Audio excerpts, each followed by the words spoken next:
چین نے سرکاری طور پر تصدیق کر دی ہے کہ وہ پاکستان ایئر فورس کو اپنا جدید ترین شینگسی کے جڑے 500 ہوائی نگرانی اور کنٹرول طیارہ فراہم کرے گا۔ یہ ایک ایسا فیصلہ ہے جو جنوبی ایشیا میں فضائی طاقت کے توازن کو یکسر بدل سکتا ہے، خاص طور پر حالیہ پاک بھارت کشیدگی کے تناظر میں۔ یہ محض سوشل میڈیا پر پھیلنے والی خبر نہیں، بلکہ چینی دفاعی ذرائع سے باضابطہ طور پر تصدیق شدہ ہے۔ یہ اقدام چین اور پاکستان کے درمیان بڑھتے ہوئے دفاعی تعلقات کی واضح علامت ہے۔ KJ-500 طیارہ نہ صرف 360 ڈگری ریڈار کے ذریعے فضائی نگرانی کی صلاحیت رکھتا ہے، بلکہ اس میں الیکٹرانک وارفیئر، جدید ڈیٹا لنک اور حقیقی وقت میں معلومات کی ترسیل کا مکمل نظام بھی موجود ہے، جو دشمن کی ہر حرکت پر کڑی نظر رکھنے کے قابل بناتا ہے۔ یہ طیارہ پاکستان کی مجموعی دفاعی حکمت عملی کا حصہ ہے۔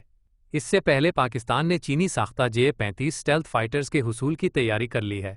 موجودہ بیڑا، جس میں JF-17 تھنڈر اور J-10C طیارے شامل ہیں، اب اس جدید ترین EW&C طیارے کے ساتھ ایک مربوط دفاعی نظام کی شکل اختیار کر رہا ہے۔ اس جدید نظام کی بدولت پاکستان نہ صرف بھارتی رافیل اور S-400 جیسے ہتھیاروں کا مقابلہ کر سکتا ہے، بلکہ ایک مضبوط ڈیٹیرنس برقرار رکھنے کی پوزیشن میں بھی آ گیا ہے۔ یہ طیارہ حال ہی میں چین اور مصر کے درمیان ہونے والی ایگلز آف سیولائزیشن مشقوں میں بھی شامل رہا، جس سے اس کی عالمی سطح پر افادیت اور آپریشنل صلاحیت کا پتہ چلتا ہے۔ پاکستان کے لیے اس طیارے کا حصول صرف ایک تکنیکی ترقی نہیں، بلکہ ایک دفاعی اعلان ہے کہ خطے میں اس کی فضائی برتری کو برقرار رکھا جائے گا۔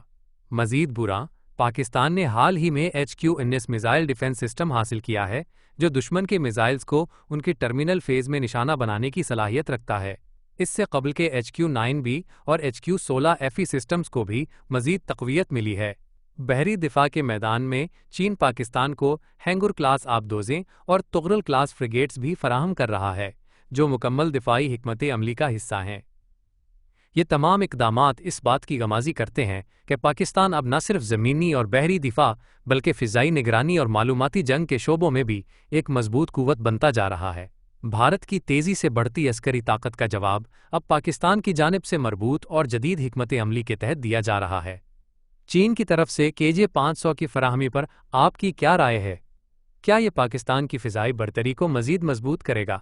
کیا J-35 اور KJ-500 کا امتزاج بھارت کی رافیل اور S-400 سسٹمز کا متبادل بن سکتا ہے؟ کیا پاکستان اب مکمل طور پر ایک جدید نیٹ ورک وارفیئر طاقت میں تبدیل ہو چکا ہے؟